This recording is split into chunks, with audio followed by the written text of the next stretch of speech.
Hello, sisters. I want to bring to our hearts today a message, really, in this video. And I'm going to be quite strong with us, but I'm going to do it in a loving way. All right. So, my message is commit to yourself. Now, how many of us women through the ages, all of us different ages, we don't do this very well. We commit to everything else and everyone else, and we see their need and we respond to it, and we jump to action, and we squash ourselves down in favour of other people's wants and desires and needs, and we almost forget that we even exist at all. And I certainly have done that. So I'm not in any way coming with blame and judgment, because I am the most guilty of this as any of us, for sure. So my message is that we would commit to ourselves. And in that, I'm not saying that we should rush out and buy 1,000 self-help books. I'm not saying that at all. In fact, that actually might not be helpful. It's helpful to a degree, but what that kind of communicates to my heart, if someone is wanting to do that, is that yes, they want to learn, but also they're seeking answers. Seeking answers are not finding the answer. And the reason that we're not really finding the answer is because the answer is in our inner sheet all of the time. And it's all about committing to ourselves. It's about knowing ourselves so well, and really finding out who we are. What do I like? What is my preference? What are my needs? What would I choose? How would I like to do this? Or what don't I like? What really turns me off? How am I going to be in this situation and be true to myself? What are my boundaries? All of these questions, okay? Now, there is no self-help book that can tell any of us the answers. This is for us to take to our journals, in our private meditations, in our walks in nature, in our private moments in our own rooms, to write out things from the heart and get clarification and answers on these very, very deep questions that we never seem to have time enough to stop and just think through.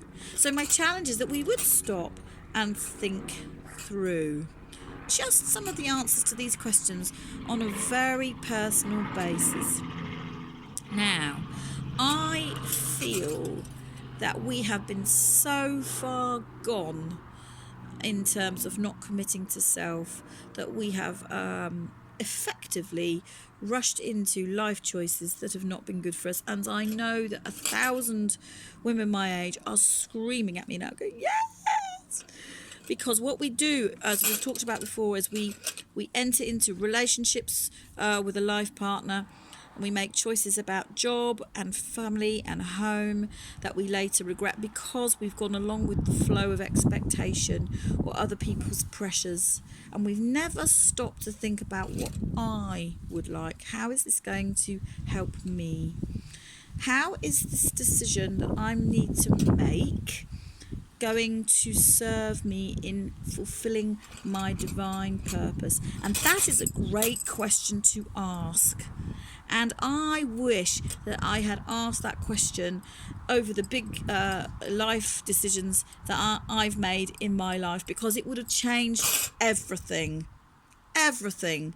You see, if we have a home, an environment that doesn't support our divine purpose, then we're not going to grow in our divine purpose. If we are in a relationship with a partner who can't see what our divine purpose is and doesn't support it and ridicules it if we told them, how does that help us grow in our divine purpose? Do you see? And if we're in a career that asks us to do the very opposite of what our divine purpose is calling us to, how does that help us to grow into our divine purpose?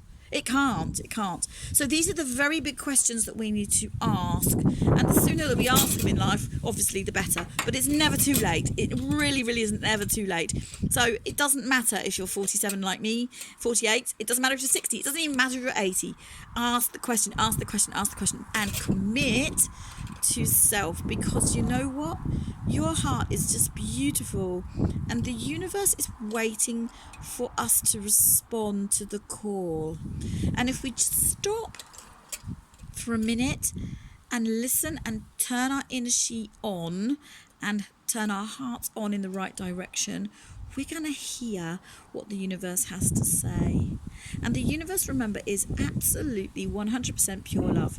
So all of the things we're going to receive from our universe are going to be from a place of and a basis of pure love.